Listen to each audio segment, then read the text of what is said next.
BBC breakfast hosts Charlie Stayt and Naga Munchetty gave Tim Davie a grilling on their morning show.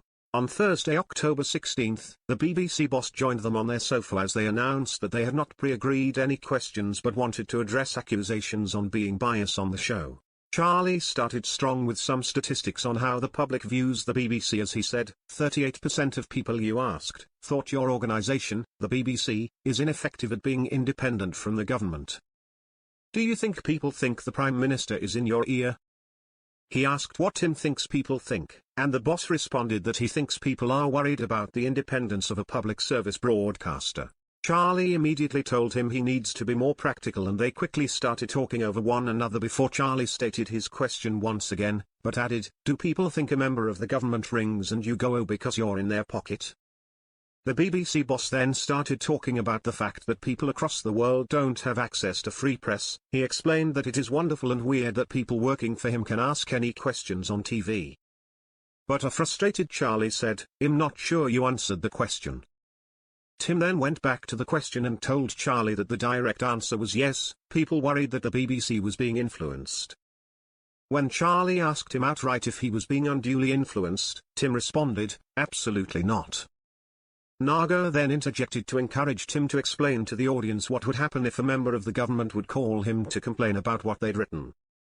The boss then said that as a general rule is that the BBC is respected for its independence. He said, we'll listen to it, of course we'll listen. If someone raises a valid point or a factual inaccuracy, we will check that. Naga told him that his response was relating to normal editorial practice for accuracy, but reiterated she wanted to know how he deals with it personally.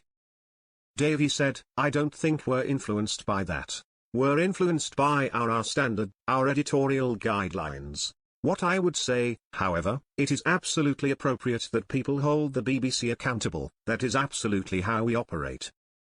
But then again, Naga interjected and told him that this was strictly about independence from the government, asking him to make a statement to the audience to reassure the public that the BBC is independent. She added, 38% think we're ineffective at being independent from the government, that's a significant number. He responded, I can reassure everyone we are independent from the government. We absolutely act without fear or favour. We may take incoming calls from all, but without favour. Davie was then quizzed on the BBC licence fee as Charlie asked what an alternative to the fee is, but after evading the question he followed up with, I was looking for an answer really. It was then explained that they're considering a universal fee rather than the typical licence fee.